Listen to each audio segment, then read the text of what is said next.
Shalom, segala pujian hanya bagi Tuhan.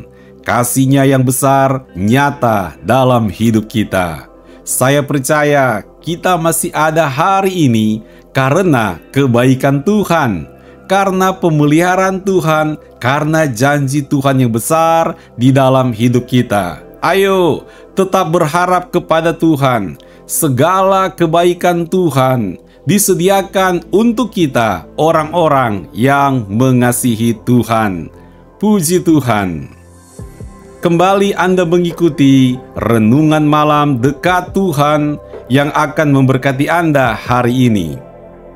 Tema Renungan Firman Tuhan saat ini adalah mengenal Tuhan, bukan hasil khayalan.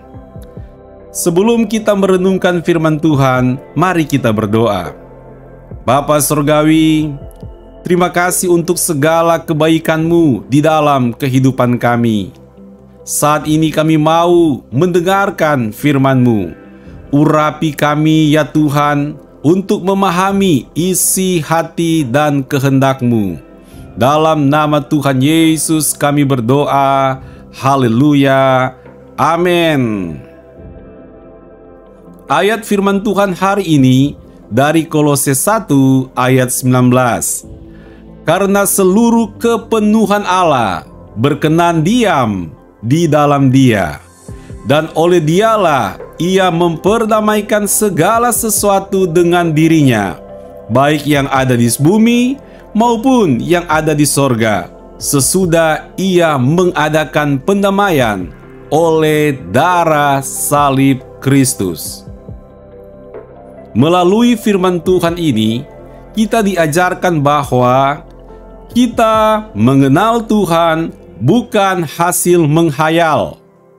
Kenal Tuhan bukan karena kita sendiri yang menghayal tentang Tuhan, dan kemudian kita mempercayai Tuhan dari hasil hayalan kita. Mengenal Tuhan juga bukan karena hasil hayalan orang lain yang kita dengar, dan kemudian kita percayai. Bisa dibayangkan kerugian yang terjadi jika mempercayai Tuhan hanya hasil dari khayalan atau rekaan saja. Apa bedanya dengan kita menonton film hasil khayalan sutradara? Memang Anda bisa jadi akan terhibur dari cerita dan adegan film tersebut, tetapi Anda akan dianggap aneh jika mempercayai cerita itu, padahal semuanya hanya hasil khayalan sang sutradara. Demikian juga dengan mempercayai tentang Tuhan, jika Tuhan yang dipercayai rupanya hasil dari pemikiran seseorang, hasil dari khayalan Anda, atau dari mimpi orang lain. Oleh sebab itu, Tuhan mau menegaskan kepada kita bahwa iman Kristen bukan hasil dari pikiran sekelompok orang yang bersepakat, bukan hasil dari kebiasaan masyarakat tertentu, dan bukan juga hasil dari mimpi atau hayalan dari seseorang. Tuhan yang kita percayai adalah Tuhan yang nyata, Tuhan yang menciptakan langit dan bumi serta isinya, Tuhan yang berdaulat yang wajib untuk disembah. Iman Kristen adalah mempercayai Tuhan yang sesungguhnya. Namun persoalannya, semua orang bisa saja mengaku punya Tuhan yang sesungguhnya. Bukankah demikian? Jadi yang mana yang benar? Keistimewaan dari iman Kristen adalah mempercayai Tuhan yang datang memperkenalkan dirinya kepada kita. Bukan Tuhan yang bersembunyi jauh sehingga manusia hanya bisa menebak-nebak siapa Tuhan, kemudian menyimpulkan sendiri dengan pikiran dan khayalan mereka tentang Tuhan. Bukan demikian Tuhan yang kita percayai. Tuhan yang kita percayai adalah Tuhan yang mendekatkan dirinya kepada kita. Tuhan yang turun tangan langsung memperkenalkan dirinya di dalam kehidupan sehari-hari umat manusia. Wow, luar biasa. Bagaimana caranya Tuhan memperkenalkan dirinya di dalam kehidupan umat manusia? yaitu dengan cara Tuhan datang menjadi manusia, menjadi seperti kita, umat manusia, sehingga tidak sulit untuk mengenalnya. Yesus adalah Tuhan yang datang menjadi manusia, persis seperti manusia biasa, mulai dari bayi, jadi dewasa, mati, dan bangkit pada hari ketiga, karena Yesus adalah Tuhan yang jadi manusia, Allah yang berwujud manusia. Dengan kita mengenal Yesus Kristus, maka kita sama dengan sudah mengenal Allah. Untuk itu firman Allah mengatakan bahwa seluruh kepenuhan Allah berkenan diam di dalam Yesus Kristus. Artinya, segala hal tentang Allah berdiam di dalam diri Kristus. Sehingga ketika Anda mengenal Yesus, maka Anda sudah mengenal Allah. Ketika Anda percaya Yesus, maka Anda sudah percaya Allah. Ketika Anda makin bergaul dengan Kristus, maka Anda sama dengan makin bergaul akrab dengan Allah.